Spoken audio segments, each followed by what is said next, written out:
মিষ্টি সকালের সাথে গেটের সামনের ফুল গাছটা যেন নজর কেড়েছিল, তাই তো কিছু পিক আর ভিডিও নিয়ে নিয়েছিলাম। যাই হোক, সেদিন ছিল মঙ্গলবার সকাল আর ওই দিনটাই গায়ে হলুদের দিন।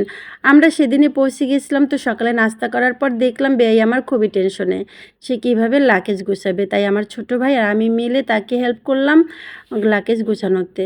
তো এটা ছিল সেকেন্ড শাড়ির জন্য গহনা, আর এটা ফার্স্ট শাড়ির জন্য। তো মোটামুটি তাদের কেনাকাটা খুবই ভালো হইছে।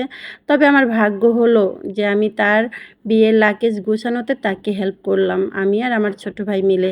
সাথে তার বড় বোনও ছিল, তবে আমাকে গোছাতে বলছিল, কিন্তু বড় বোনের এটা থাকে হক, তাই তাকে দিয়েই গুছিয়ে নিলাম। আর আমি শুধু দেখিয়ে দিচ্ছিলাম কিভাবে অল্প জায়গার মধ্যে সব কিছু গোছানো যায়।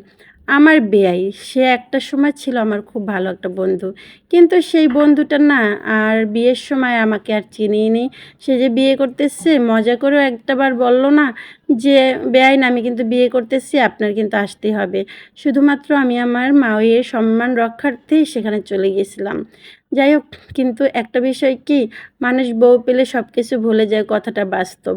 তো আমার ভিডিওটা তো অবশ্যই আমার বেয়াই দেখবে, সে বুঝতেও পারবে। আমার মনের ভেতরে সেই আক্ষেপটা সবসময়ই থাকবে।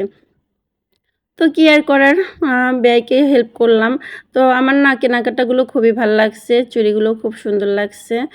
আর আনমেরিড ভাইয়েদের উদ্দেশ্যে বলব, যারা এখনও বিয়ে শাদী করেন নাই, এই গহনাগুলা তারপর হচ্ছে সব কেনাকাটা দেখে ভেবে চিন্তে নেন আর কি। বিয়ে করতে গেলে কিন্তু এরকমই লাগবে, এর থেকে ডাবলও কিনতে হতে পারে। যাই হোক, তো এভাবেই লাকেজটাকে গুছিয়ে নিচ্ছিলাম। আর হলো, শাড়িগুলোকে না আলাদা প্যাকিং করছিলাম, কারণ শাড়িগুলোর বক্স এত বড় বড়, লাকেজে দিলে অন্য কিছু ঢোকানো যাবে না। আর এটা হলো ফার্স্ট শাড়ি। শাড়িটা না খুবই সুন্দর লাগছে, না বেশি ভারী না বেশি হালকা, একদম মোটামুটি ক্যারি করা যাবে সেরকম একটা মানে শাড়ি ছিল। আর কালারটাও বেশ মিষ্টি ছিল, খুবই ভালো লাগছে শাড়িটা। আর প্রতিটা শাড়ির সাথে একটা করে ওড়না আছে, এটা হচ্ছে সেকেন্ড শাড়ির জন্য। তো সেকেন্ড শাড়ির সাথে ওড়নাটা এটা, আর হচ্ছে ভিতরের যে শাড়িটা আছে এটাই সেকেন্ড শাড়ি। যাই হোক, তো এরপরে হচ্ছে এগুলো আবার আমার বেয়াই নিজের হাতেই সুন্দর করে গুছিয়ে বক্সের মধ্যে তুলে রাখতেছিল। তো সে তো তার বউকে চোখে হারায়, বাবারে বাবা! বিয়ে করতে না করতেই পাগলের মতো ভালোবাসে বউকে। যাই হোক, এটা ছিল হলুদের শাড়ি। তো হলুদের শাড়িটা না খুবই ভালো লাগছে। আসলে বিয়ে আর সেকেন্ড শাড়ির জন্য যে শাড়িটা ছিল, তার থেকেও আমার কাছে হলুদের শাড়িটাই বেশি বেস্ট লাগছে। এটা সে এখন বিয়েতেও পরতেছে, অন্য সময়ও পরতে পারবে। অনেক ভাল লাগছে, কারুকাজটা না সে সুন্দর।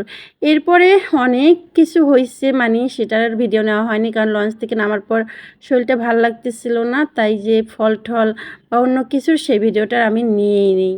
যাই হোক, এরপরে যখন সন্ধ্যার দিকে আমরা রেডি হব, তো আমি আমার যে জিনিসগুলো পরবো সেটা রেডি করে নিয়েছিলাম।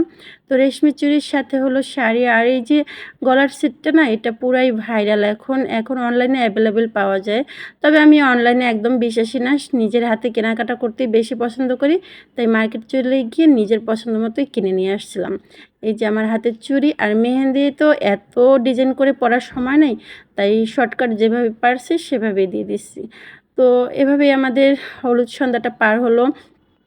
তো অনলাইনে না জামাই আর বউকে একদম আনা যাবে না, বারণ ছিল, তাই একটু স্টেজটাই ভিডিও করে নিলাম। সবাই আমরা এখানে ওয়েট করতেছিলাম জামাই বউয়ের জন্য। ওয়েট করতে করতে আবার আমাদের জন্য খাবার দিয়ে দিয়েছিল। তো খাবারটা দিয়েছিল হচ্ছে বিফ বিরিয়ানি।